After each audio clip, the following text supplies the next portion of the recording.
Good evening, NeoFam.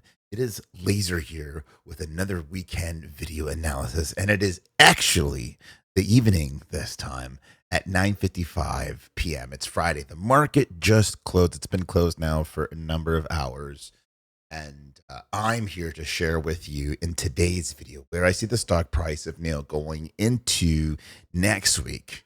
If you're new here, we drop one of these videos once per week. We're a little bit different from most channels. We do a technical analysis on the velocity, which is what we're going to cover. We're going to share what we see. Missed my last week's video. I was talking about wave one starting this week. It didn't happen. I'll talk about what did happen, and I'm going to talk about what I plan to see going forward for next week.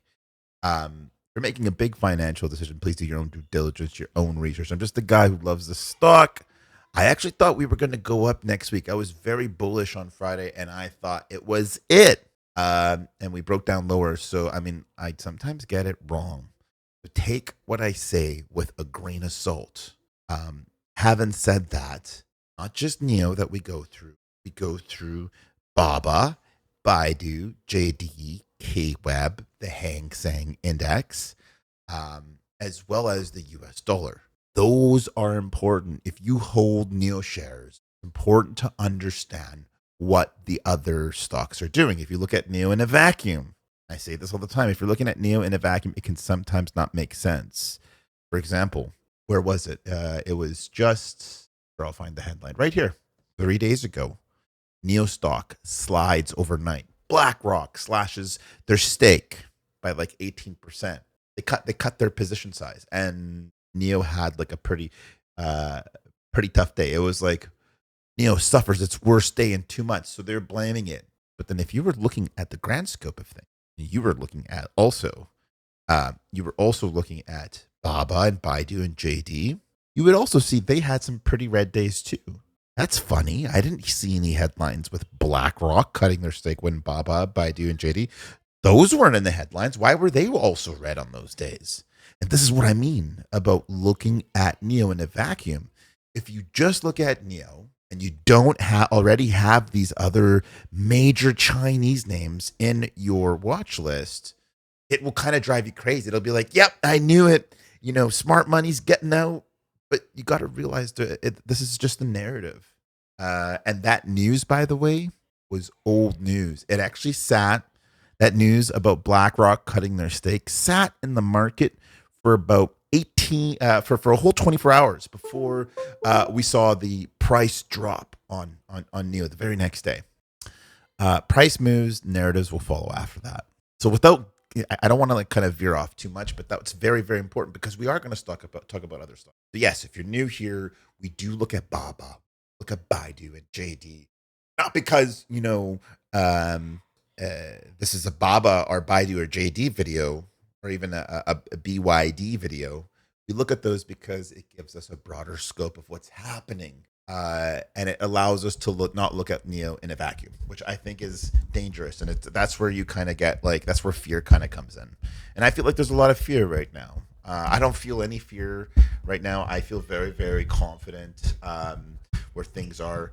Timing wise, I got wrong, but that's probably the hardest thing in the stock market. If I were able to perfectly time every bottom and top, which I don't even think the best traders can do that, but if I were to be able to do that, I probably wouldn't be talking to you guys here today. I'd be like a multi-gajillionaire if you perfectly top and bottom buying options. And to time it perfectly is difficult. But if you can get it close, my favorite saying is good enough. I tell that to my 7-year-old all the time. Don't need to be perfect. You just got to be good enough. Okay. Should we dive in? Okay, we're going to dive right into NEO. We're going to talk about the velocity. That's enough of me kind of just sharing and just talking about the broad scope of things. Let's talk about the actual velocity. I don't know if how much of you guys want to digest about what I got wrong last week. I think that's what makes the most sense because last week I'm going to point out to you that NEO was building a higher low, and I'm trying to use this big arrow. Maybe this won't do justice. I'll go full screen. Maybe that'll be better. NEO got a higher low on the 24-hour time frame. The velocity did. And it was looking like really good. Like it was ready to kiss. Yeah, and I think I even used those words. It's getting ready to kiss the 200-day moving average. And like a rock, it wasn't able to follow through. So now it created a lower high, lower low. But to me, so long as it makes a higher low relative to the July 28th, I think the velocity structure still looks good. It's a little noisy, that bounce, so it wasn't finished coming down. So long as it makes a higher low, I'm good on the 24-hour velocity. Now, if I look at, and we're going to go down the time frames, what's good, what's not good. I go to the 4-hour velocity. It also made the velocity made a lower low, but it's still, and it's curling up now, and it's curling up relative to the prior low from July 27th. Also, it remains above the 200-day moving average. So again, nothing did break. It would, for me for the setup to kind of be more bearish, is it would have to break the low at July 20th. Hasn't done that. Now we go to the 30-minute velocity. I swear to you, this had the look. This had the look right here. 200-day moving average made a lower low. And I talked about this in my last week's video. If you didn't, it's a good one. Check it out. Made a lower low here. Finished up making a higher high. And then we made a higher low. Ready to move, ready to go. It ended up being a fake out. This move, the move that we saw where we pushed up, ended up being a fake out. The BlackRock news kind of came in, and institutional news kind of came in, and you can get lost in that narrative. And then it kind of came all the way down into max pain, $4.50. That was your max pain this week. We closed at 452. And if you don't already know, I have a Discord. It's free. It's free to join. Links in the description below. Anyone can join. I've had some members kind of bring up in the Discord, yep, the market makers and Max Payne, you can't get past it. They own this stuff. The hedge funds, they own this. No matter what, you can't, if the Max Payne says 450, it's gonna be 450. And it's right. They were right. You know, for those that said it's not going to be, I can tell you it's going to hit Max Payne. And I think on most weeks, Max Payne is going to be a thing until it's not. Max Payne kind of won't really tell you when that pivot changes. If Max Payne, and I want to bring this up, this is a very important part before I continue my analysis, because there's more to talk about on the 30-minute velocity. If Max Payne was like, okay, control the total stock, can someone please explain then, if that was the case, why is the stock not straight trading at $4.50 permanently? Change that color. Fasting. How is it able to move higher? The market makers control the stock. How is the stock able to move up? Well, that doesn't make sense. And I'm sure when it did, and when we moved up last time, it moved up above Max Payne. So at what point are you going to use Max Payne? It's good. It's good to kind of know what that Max Payne value is. But to say that's the leading pricing indicator, it's not going to help you find that pivot. Because guess what? If you probably look at the option chain for next week, it probably is going to tell you that it's 450. It might. I don't actually know. Actually, verify that. I haven't looked. Honest, I haven't looked it up. But I just don't like that argument. It doesn't hold for me. And to me, where I'm sure when we were trading right before this wave one, I'm sure when we were trading right before this wave one, Max Payne probably was 450. But explain to me, how did the stock go from 450 to 705? Because, I mean, if Max Payne's totally a thing, market makers own this stock and they won't let this move. Why did it move 60%? Better yet, why did the stock move 100%? If the market makers own this thing, why did it move 100%? And so here we are again, you know, and I see that narrative and the narratives always get bearish at the bottom. And I believe we're near the bottom. So anyways, enough of the ramble and rant, but that's just, I needed to share that. Those are my thoughts. And respect for those of you that do use Max Payne, because, you know, sometimes it does. And I guess more times or not, it will. But I don't think it's a strong, it's not going to let you know when the stock's going to pivot. and you're going to be lagging behind if you just are waiting for max pain. Okay. Back to the analysis, 30-minute velocity. So here's some good things that we can talk about going into next week. Very good things. Number one, when our stock, when NIO went from 494 down to 455, the velocity made a higher low. And when we dropped lower to 451 and bounced up, it made another higher low. And when it made another low to 445 relative to the prior low, it made another higher low. What I see is sellers slowing down. Sure, yeah, they did push the price lower. They're pushing the price lower, but they're doing it a lot slower. And that's usually one of the first things that you end up seeing when selling exhaustion kind of comes to basically an end. And then that's usually the first thing you see for a reversal. Now, there's another thing that I really, really like on the 30-minute velocity is that it's now, if you look, it's now curling back up. It's coming back for revenge. And where we thought this was going to be it, I honestly did. To me, this was a very good setup.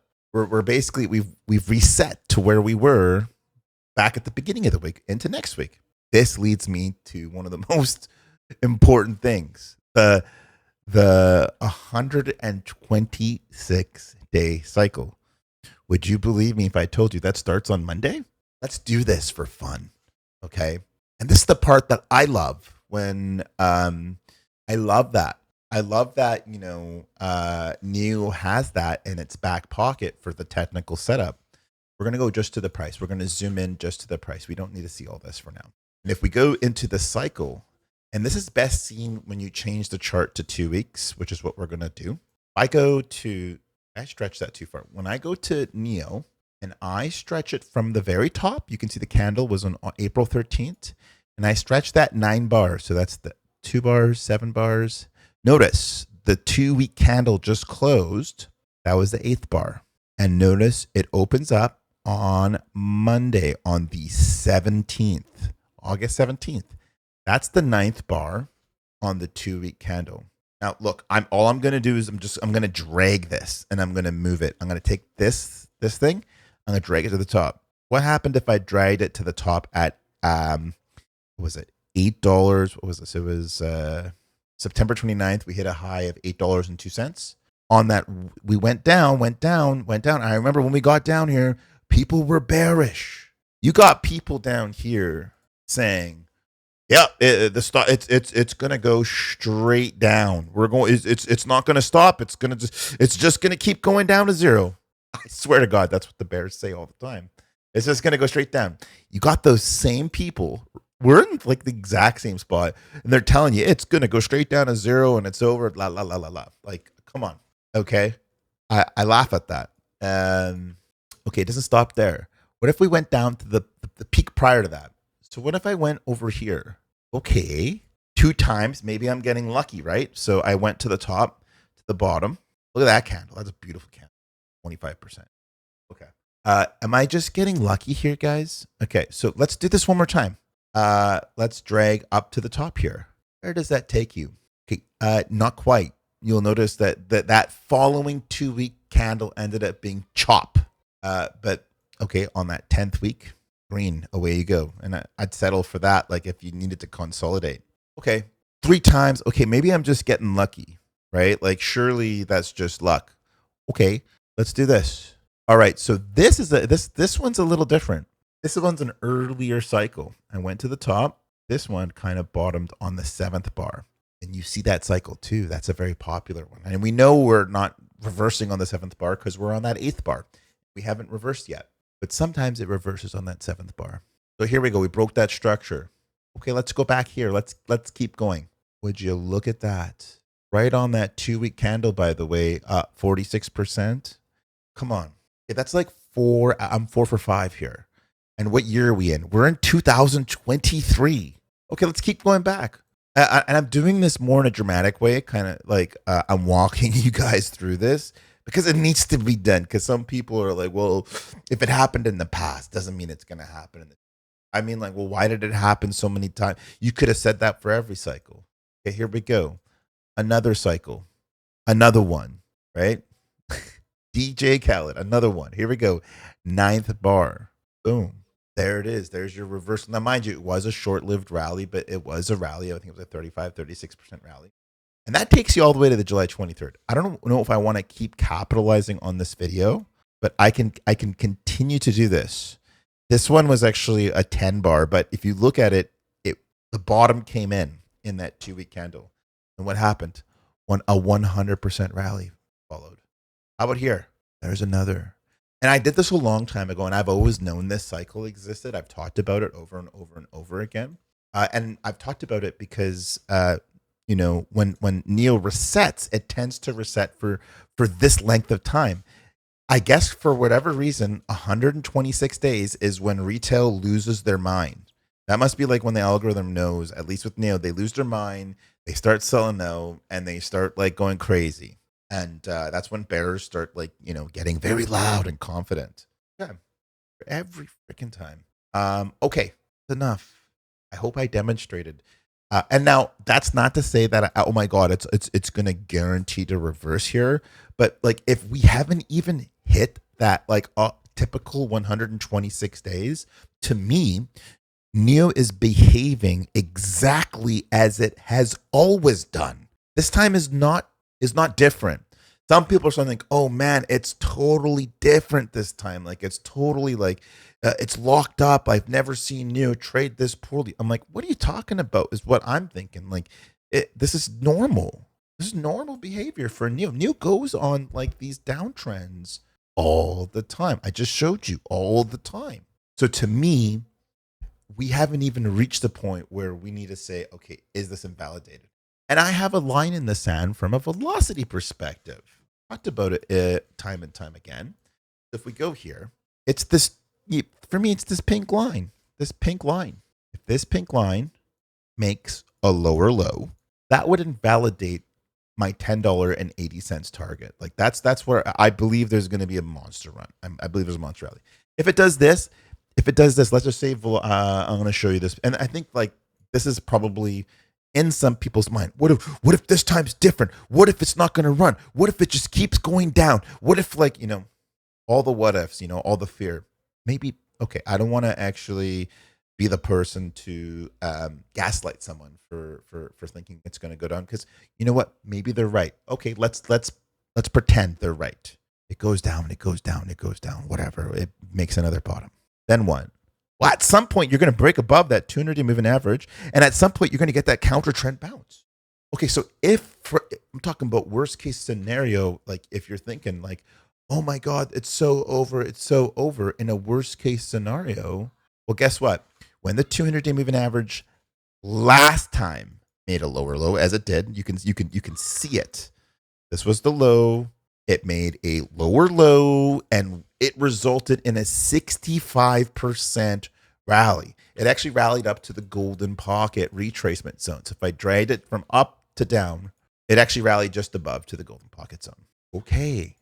Worst case scenario here, you're going to get that bounce to the golden pocket. If it does what I don't think it will do, but if it does, and some people are saying it's going to do that. So let's go to some low numbers here. 409 is a pretty low target. It's actually a major fib target. If it somehow does that and everyone's screaming for the hills, your golden pocket zone is at $5.80. So if for whatever reason it wants to come a little bit lower, I would still expect there to be that counter trend bounce. We're still in this. This is all one move. If you zoom out, this is all one move. This is one move. That's one move.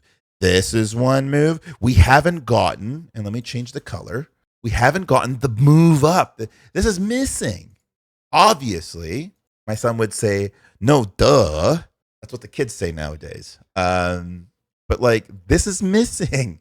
Okay. And so wherever that is, this green move, this up with the counter trend bounce has a move. And the beauty of this is it's still in position to put in a higher low. This is a worst case scenario I was kind of painting. Best case scenario here is we actually have bottomed. We entertain that idea. And this 200-day moving average makes a higher low. This is a very specific trade that has happened on every rally. And it does that. If we get that, wow. And I truly feel that. I feel it. I feel it. That doesn't mean it's going to guarantee. But if it can do something like this, ooh, baby, it's going to be a big run. Bears will disappear. All the people who are bears will disappear. The people calling for William Lee's head will be like, disappear. And I think William Lee knows that too, as the CEO. He knows that like all the people crying about the share price won't be crying when it's cyclical. It goes in these cycles. And so when you get that cycle, it's going to be fantastic. So the bull thesis for me is still on. Wave one is missing. How about price targets? And now I know that's something that some of you guys just want to just dive right into. So let's talk about price targets for a second. Let's entertain some price targets here. Going into next week, we're going to put in 550. We're going to put in 409. Okay, here we go. So the price is sitting just below 454. And when 458 and I guess 454 got lost, it would only make sense to potentially entertain 439. Expect the unexpected. That's what they say in Big Brother. I truly believe that when you manage your expectations, if you expect the unexpected, you won't be surprised. Like it's. So I'm a honestly say going into next week's, I'm just gonna expect it. If it doesn't happen, that'll be great, and I'll be happy for Neil. But I'm just gonna expect it's gonna come down and take 430. And I think this is what will get a lot of people emotional. It'll give us that tag that's been missing. It was missing here. 439 was missing here. I just think it's like, okay, just get it over with. Just gap it down, tag 439. The Hang Seng Index, maybe on Monday, will be a minus 2% red. I think it's nearing a bottom, but I think you'll get like that like dramatic capitulation flush candle.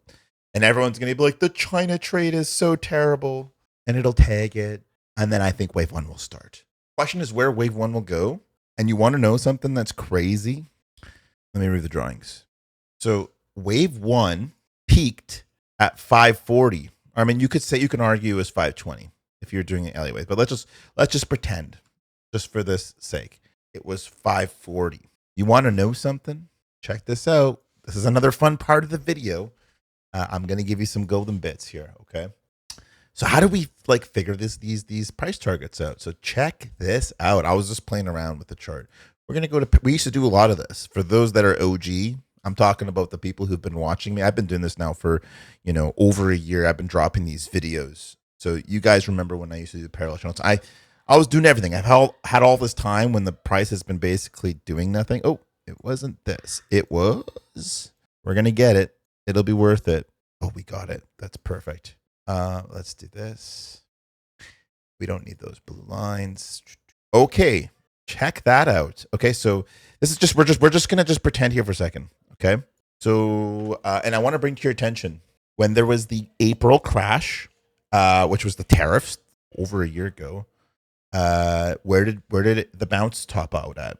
You can see it's tagging that prior support.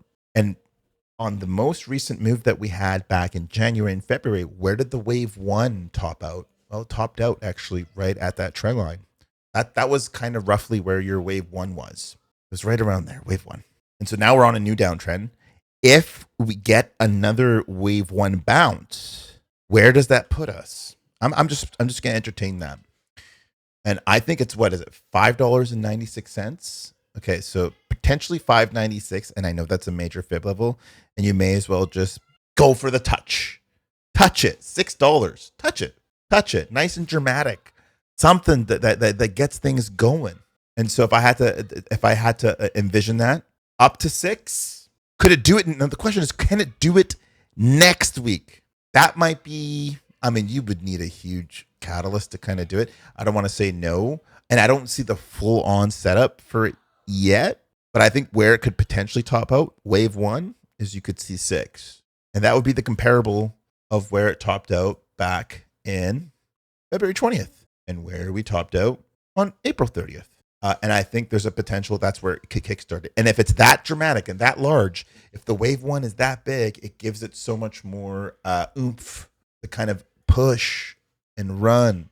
Then we're talking like where's 1080? 1080 is okay in October. It was the beginning of October. If that's roughly where we peak, which is right where we peaked last time, 1080 puts you right around here. It's in the back in the channel, making another higher high. Yeah, why not? And I'm sure there's some Elliott waivers who can, they'll probably say it's going to go to 12 or 13. Sure, whatever. I'm let it go up there. Let it. At that point, we'll cross that bridge when it gets there. I would imagine there's going to be a dramatic bounce. Wave 2. That would be the wave 2. And then the wave 3 of 3, something cool and awesome. Okay. The way I would see this is you would get that move before earnings. What's the catalyst? The Hang Seng Index bouncing. For whatever reason, it just rips. Then it pulls back into earnings. And then you get the earnings is okay. Earnings gives you the monster move. Cools off. Maybe it retests the prior lows. And then you top out just a little bit higher like that. And then it resets for what? Like 120 days. We're now back within the trend, and it works its way up to, you work your way up. That's where I see NIO, you guys. I remain bullish. Nothing's broken. Those are my price targets. I thought that was fun. The parallel channels. I hope you guys appreciated that one. Let me know in the comments if you like that parallel channel. I don't think if I've forgotten anything. Oh, one other thing. I'm just going to make a comment on. This is about institutions. There was a bunch of 13Fs that got filed. And there's some players who reduced. BlackRock reduced. Okay. They were a big player. They had a big position. They reduced. They didn't completely reduce it. They reduced it by like 18%, I think. I think our number one shareholder, DE and Shaw, reduced it. DE and Shaw. I don't know too much about that institution, but they reduced by 50%, a significant amount. But then one of the things that I absolutely love, like there's the firm called Rentec. I think they're the 5th largest holder of NIO. They boosted their position not only last quarter by like 70%, they boosted it again by like 12%. So they didn't even sell. They added more to their position. And they are typically, a quantum hedge fund where they're not in it for the long run. They're in it for a short-term move. They're usually in a stock. Once it has a huge move, then they're out. And to me, I feel like there's some confirmation bias. Maybe I'm looking for it, that confirmation bias. But I feel like when I see Rentex boosting their ownership on NIO, I love it. And you can see all this information if you look it up on Fintel. You got to go to Fintel to look up all this information.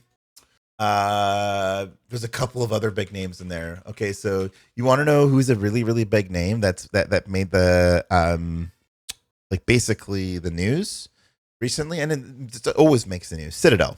Okay, so they recently increased their position. Why are they popular? I mean, everybody knows they were involved in GameStop, but there was Leopold's situational awareness. He had he was like that 21-year-old billionaire. He owned all these AI stocks and the AI hyperscalers, and he got liquidated to Citadel, who then bought all those stocks, which are now on a tear. Like it made one of the most ridiculous moves. And maybe that'll be in store here for NIO. And believe it or not, situational awareness, legendary performance, turned like millions into billions, and I don't even know the full track record, but it was just unreal how much money they made, and they still ended up losing out to Citadel and selling and like basically nearly going bankrupt or closing their funds. And then you look at, like, for example, a big player like BlackRock or other people kind of closing their positions. It could happen to anybody who kind of gets shaken out of the stock. They shake them out and they let it rip. I think that rip's coming. Okay, BABA. Now, BABA is interesting. I wanted to bring up BABA because BABA also has been pulling back. BABA's about to make its very first completed full pullback above its midline. Let me just remind you, the last time BABA did something like that, I mean, it failed to do it here. It tried actually to do it here, gave you a little bounce, but it didn't. It broke back under. But when it successfully did it, when BABA was successful and it held the midline, Oh, you saw it resulted. Huge move. And it was kickstarted by the earnings. And look at that earnings coming right up here for Baba. 6 days. That's next. Is that next week? I guess it's going to be next week. Baba will kickstart that move actually. And I think it's got that beautiful setup on the 24-hour velocity setup. Love it. Today we're just going to do a 24-hour setup on these time frames. We're not going to do a deep dive. If you guys want more deep dive analysis, you can come join me in the Discord. I'll be happy to break that down. BIDU, and again, it's important we look at these things. BIDU actually almost the same type of, like, it's been from 114, it's down 10%. And it's back near the lows. And it hasn't gotten out of this range, but it's actually, you can see it's still building higher lows. The 200-day moving average is still in position to forming a higher low. I liked the setup last week, and it somehow almost looked like it's fallen apart. And they have earnings also in 4 days. BIDU has earnings in 4 days. So to me, the setup, it looks okay. It looks good for BIDU. And I think I'm bullish BIDU. Very bullish BIDU. So we'll have to watch to see what it looks like. It's still in a nice spot for BIDU. I'm not going to do a deep analysis, but if it gives you that higher low, that's all the more reason for us to see a nice, good week, big week for BIDU. JD, they had earnings. Look at that, $29. And why does it say it's 29? And then why does this candle show at 28? I don't understand. What am I looking at? It closed at 29. Okay, I get it. It gapped down, and then it came back up to 29. So I don't know why it doesn't show as a wick. So weird. Where did it open at? It opened at 28.53. Must have pushed up. Then this is a very weird candle. Pushed up, it went down. You'd have to kind of, it must have got really choppy. Okay, so JD's above the historic 7.86. Let me tell you something. JD got rejected here at 33.39. If it got above 33.39, look at this line here. Like, we're talking 50 potentially being on the menu. Like, it complete runway. I think it would just escape. The velocity would go crazy on JD. And I find it interesting. Now let's go to 24-hour velocity. I wasn't going to do like a bigger time frame. Did anything break here?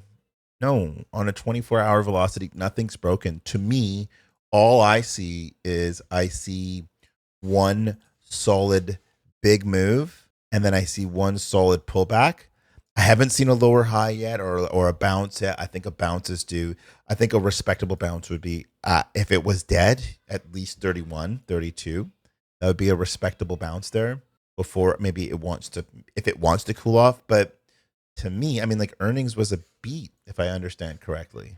They beat earnings. Maybe their guidance wasn't as high as it needed to be, but it could just be a last moment shakeout. It's a tough moment if you're a JT bull. But I find it very interesting that it's holding here on the 28.95. And if it can recover, yeah, I think so. That's what I think. I think something interesting. Like, that is a tremendous amount of volume coming in on JD here.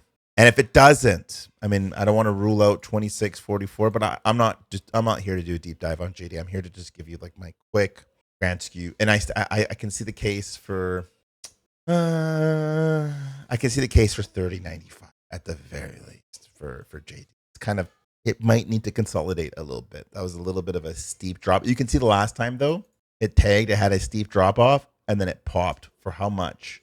How big did it pop? It popped like quite a bit, almost a 7-8% pop. KWEB also got kind of decimated here, right at the 0.786. It's coming back down. KWEB is about to actually potentially form out. It's already giving you like a nice bounce. Holding above the 0.5 fib here. It's holding above the midline here. If it can actually give you that midline, KWEB, I can see 32. I could see honestly 32 on the menu. 30. Oh yeah. See, this is funny. When I look at the 30-minute velocity on KWEB, it reminds me a little bit of NIO, where it was like breakout and it was a fake breakout and then it just broke down. That's also what the Hang Seng did. We're going to look at that like real soon. But KGRN, this looks messy. And it's building a base. It's popping. It actually had a 2% pop on the July 31st, and it's getting ready. I think it's due for at least 27. And this is a reminder here. This is an ETF that NIO is heavily traded in. iDrive 30. Okay, this one. Okay, breaking above the 200-day moving average. Beautiful. That's something NIO has not done yet. But if the iDrive has done it and the KGRN has done it, you know what that means? NIO is going to do that. NIO will do that. Take a look at this. I don't know if that's the case here, but it was, let me see. NIO, it broke out of the 200-day moving average on February 4th. Let's go back to KGRN on February 4th. Okay, so KGRN definitely broke out earlier, but it gave you kind of early signs. Interesting. Very interesting. A 1% green day for the iDrive.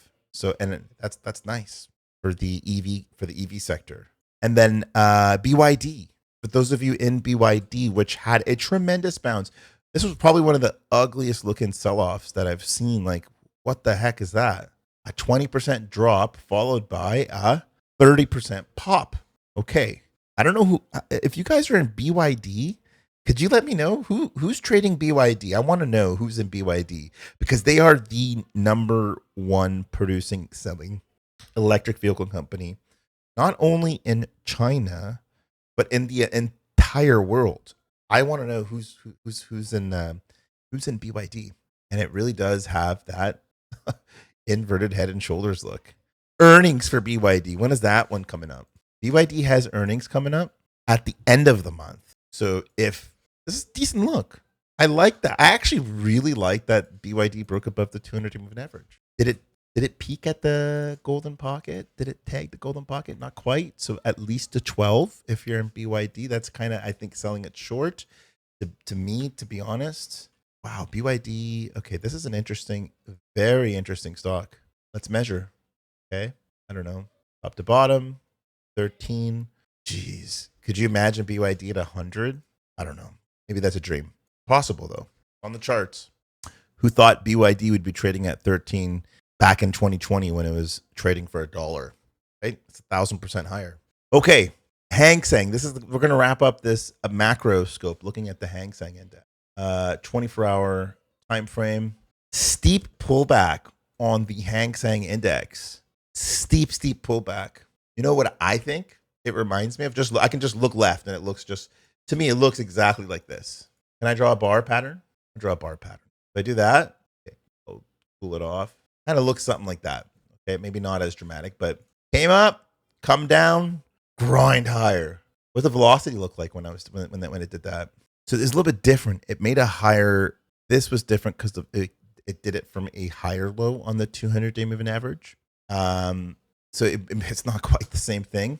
If I were to look at this thing has had a terrible week, and I believe that played also a role in NIO also having a terrible week. It dropped a grand total all week 3%. It's trying to bounce.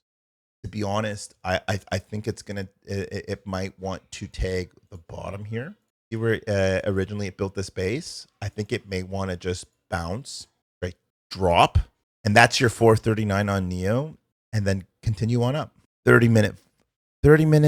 Okay, it looks pretty good. It looks like it's like trying to build a reversal, but it hasn't quite established that yet. And it also made a lower low here. I don't know if you would qualify that as a higher low.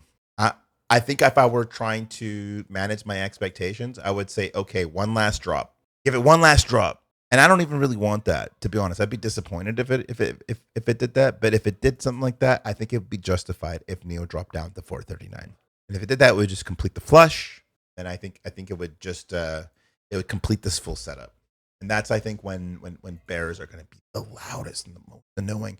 And that's when, bulls, with the weak hands, I think they'll get shaken out. That's what I think. Look what the US dollar's telling you. US dollar's breaking lower. It tagged 90. Like, it's dropped by a significant amount. Since we've been tracking, but it's dropped a significant amount. Like this, it hasn't broken here. And I think I had this drawn out, like it would give you a bounce, and then you would get that final flush lower. We haven't seen that final flush lower, and I think we can get it. Nothing here looks super tremendous on the 24-hour velocity on that US dollar. That tells me that it will give you a huge bounce. And I have every reason to believe that it might even break lower. And if that breaks lower, how could you be bearish on the Chinese market? I don't know how you could. And then you go back to NIO again. Where's NIO? Forgot to mention a couple other things. And I feel like I want to say it. NIO ended up, you look at the news, NIO, where is it? It's way back. Where was it? You guys remember when NIO, the news on July 27th, DRAM bet on CXMT, they made something like a paper gain of like $100 million. That's probably going to show on the earnings report. $100 million paper gain on day one. And it's still there. I actually looked up CXMT to make sure it would still be there. Like, is CXMT still like high up? Oh, I did not work right there. Yeah. And it's like, it's right up there. I think that's it. If it's not it, I'm sorry, but I'm pretty sure this is it. Memory stock. I think that's it. So yeah, it's like, I think they bought in for like $10 and it's like $50. They bought in for $10 for 20 million. Like, that's going to play a role in NIO too. A lot of things that are just not like accounted for. So the next big news and catalyst will probably be an announcement on when earnings will be. Remember someone saying earnings is usually in September? Was it last year in September? September 2nd? The year before that? When was it? September 5th? And how about the year prior to that? August 31st. Okay. And look, you got a rally from the June earnings. So let's see.